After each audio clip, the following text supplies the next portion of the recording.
Menyusui pada ibu bekerja. Ibu yang bekerja dan tetap menyusui anaknya setelah kembali bekerja mempunyai beberapa keuntungan, yaitu meningkatkan produktivitas kerjanya. Yang kedua, menurunkan angka absensi karena anak menjadi jarang sakit, di mana bayi yang mendapatkan nutrisi ASI ini biasanya memiliki kekebalan tubuh yang lebih baik. Ibu yang mau bekerja harus mempersiapkan diri sebelum bekerja. Minimal 1 minggu sebelumnya, ibu belajar cara memerah ASI, baik dengan cara manual atau dengan pompa ASI. Sehari bisa melakukan perah ASI 1-2 kali. Kemudian menyimpan ASI perah tersebut yang akan digunakan dan diberikan kepada sang buah hati saat ibu sudah kembali bekerja. Hindari menggunakan dot atau botol sampai menyusui menjadi mantap, yaitu biasanya setelah usia bayi 4 minggu dan dia menyusu secara baik, kita baru bisa mengenalkan pemakaian dot kepada bayi kita. Berapa banyak atau berapa kali frekuensinya, itu kita hanya bisa memberikan 2-3 kali sehari pemakaian dot tadi. Kenapa? Jika lebih dari 3 kali, bayi tadi bisa mengalami bingung puting dan tidak mau menetek langsung pada sang ibu. Kemudian kita harus juga mempersiapkan diri untuk mempelajari cara memberikan ASI yang diperah dengan gelas atau sendok. Karena cara ini lebih dianjurkan daripada pemakaian dot.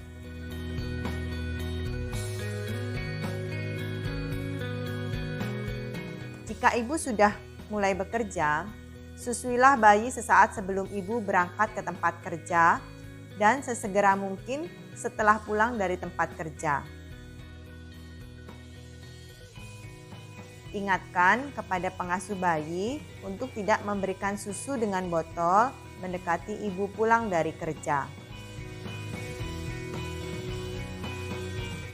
Di tempat kerja, ASI harus diperah rutin minimal 2-3 jam. Meskipun yang didapat hanya sedikit, itu kita tidak boleh memerahnya lebih dari 3 jam karena hal ini yang akan menurunkan produksi ASI. Susuilah bayi lebih sering pada malam hari atau pada akhir minggu.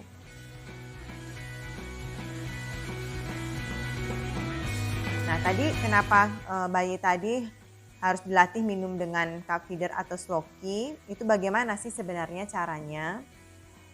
Yaitu kita bisa mengisi sloki seperti ini dengan ASI perah tadi.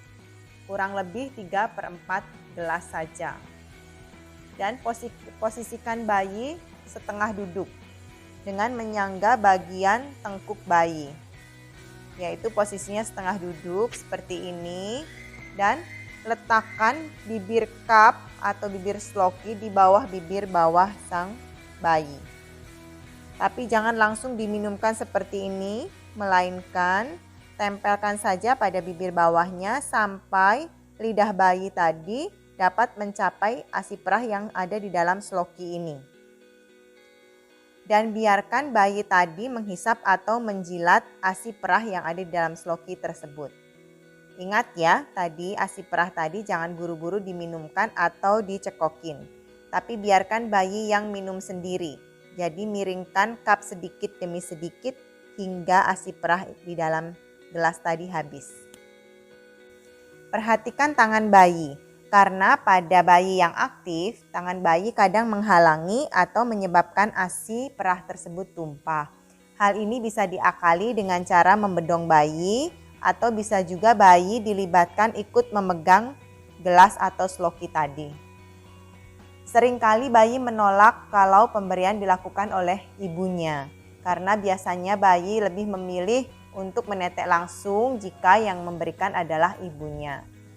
Dan biasanya kalau hal ini terjadi bisa dicoba diberikan oleh orang lain selain ibu.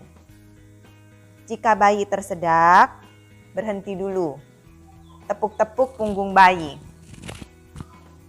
Bila bayi sudah tenang, boleh dilanjutkan kembali. Mungkin di awal kita akan merasa sedikit takut.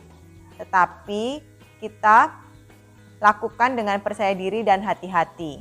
Mudah-mudahan pemberian ASI perah dengan cup feeder tadi bisa berjalan dengan baik. Dan kalau ada yang tumpah-tumpah itu wajar saja. Memang biasanya selama proses bayi tadi menjilat ASI tadi, kadang ada ASI perah yang tertumpah.